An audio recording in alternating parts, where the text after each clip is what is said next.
sont les idées qui vous ont amené à créer cette verrière de cette manière? Sachant qu'il y avait déjà une verrière par le passé, est-ce que vous êtes inspiré de cette ancienne verrière ou est-ce que vous avez, quelles sont les idées qui vous ont amené à créer cette architecture? Alors la création de cette verrière a été, en l'occurrence, un réel problème d'architecture difficile et délicat à résoudre.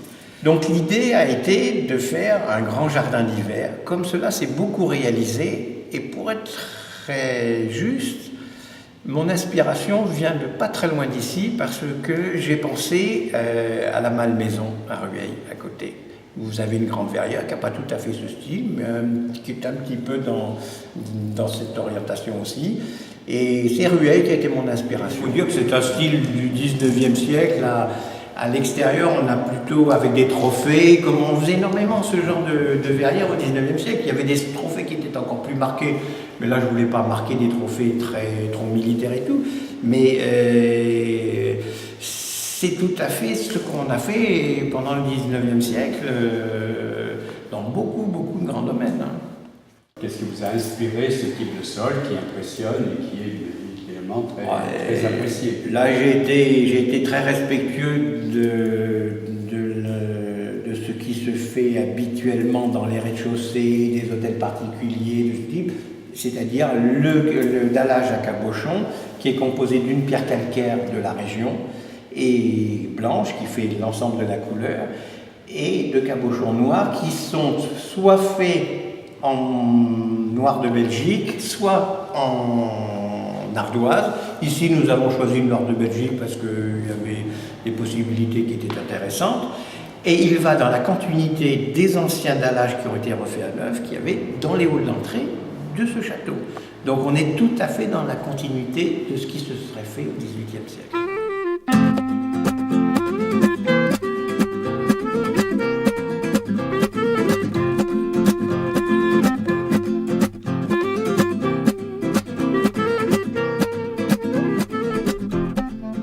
Je vois qu'aujourd'hui, il y a beaucoup de mobilier dans la verrière.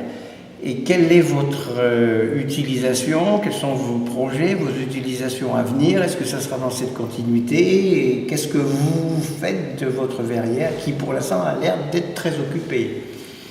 Effectivement, nous avons ouvert la verrière le 16 février dans des conditions matérielles assez précipitées. C'est la raison pour laquelle aujourd'hui elle est meublée avec des meubles, chaises, tables prêtées par l'association Tout Autre Chose Chanorier. Et depuis le 16 février, uniquement en termes de boissons et de gâteaux, les mercredis, vendredis, samedis, dimanche après-midi, on a reçu plus de 3000 personnes dans la verrière. Donc c'est grâce à tous nos bénévoles que nous avons réussi à tenir ce challenge. L'une des utilisations également de la verrière aujourd'hui, c'est vraiment d'en faire un lieu social où les gens ont envie de venir et où il y a le maximum d'échanges intergénérationnels, de manière à ce que chacun puisse y trouver l'assistance et l'écoute dont il a besoin.